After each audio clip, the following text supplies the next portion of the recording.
Souviens-toi, en 2020, la Turquie, c'était ça. Salut et bienvenue sur ma chaîne podcast F1 pour la présentation du Grand Prix de Turquie. On va ensemble parler dans cette vidéo évidemment des caractéristiques du circuit, les clés de la piste. On va aussi parler évidemment des courses importantes qu'il y a eu par le passé sur ce tracé. On va aussi évoquer ensemble la situation et les enjeux au championnat, notamment entre nos deux protagonistes Hamilton et Verstappen. Avant cela, dis-moi en commentaire ce que tu attends toi de ce Grand Prix de Turquie. Évidemment, pense aussi à t'abonner pour être au courant de toutes mes futures vidéos. Mais allez, c'est parti tout de suite, présentation.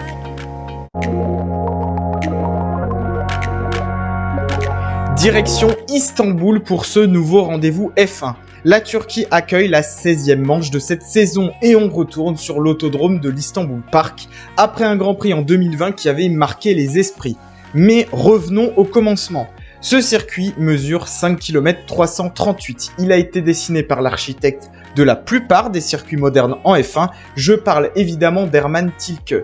C'est un tracé qui est très intéressant du point de vue du pilotage.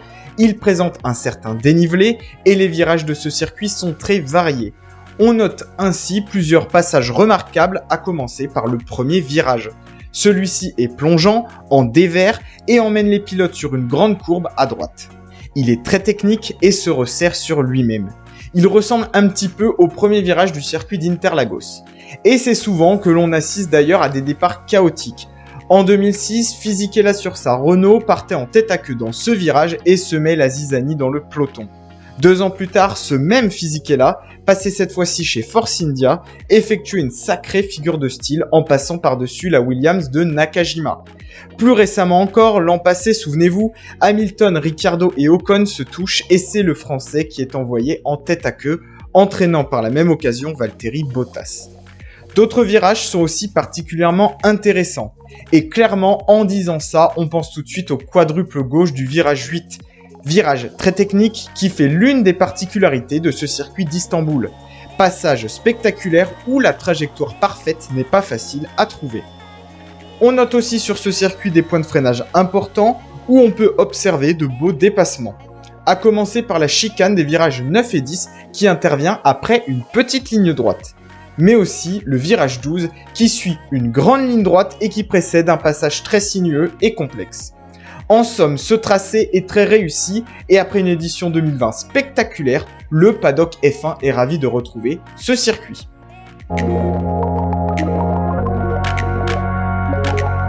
La Turquie a accueilli la F1 pour la première fois en 2005. Le premier pilote à inscrire son nom sur les tablettes n'est autre que notre futur retraité et champion du monde 2007, Kimi Räikkönen, qui s'impose après avoir mené la course de bout en bout sur sa McLaren Mercedes.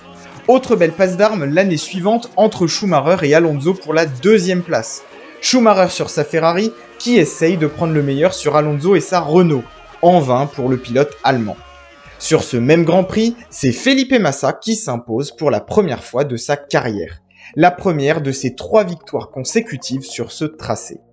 En 2009, Button s'impose sur sa Brawn Grand Prix et remporte sa 6e victoire de l'année en 7 courses.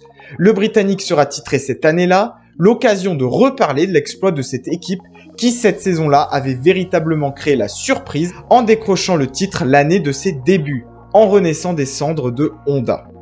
2010 sera une année marquante aussi, où on assiste à un accident spectaculaire sur l'Istanbul Park. Weber et Vettel, alors en lutte pour le titre cette saison-là, s'accrochent et à la suite de ça, l'Allemand met pied à terre et sort de sa voiture furieux. L'image fera d'ailleurs le tour du globe. L'année suivante, en 2011, sera la dernière course sur ce tracé, avant 9 ans d'interruption. On a retrouvé avec plaisir ce circuit l'an passé, au travers d'une course spectaculaire. Sous le déluge, Lance Stroll signe une pole position surprise sur sa Racing Point. Le tracé s'avéra une vraie patinoire, Hamilton tirera son épingle du jeu en s'imposant pour la 94e fois de sa carrière et en allant chercher sa 7e couronne, devenant ainsi l'égal de Schumacher.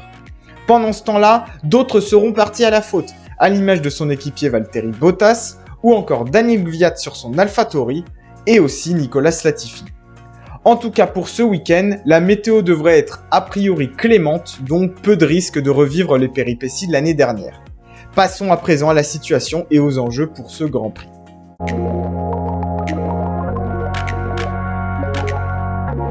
Alors où est-ce qu'on en est dans ce championnat?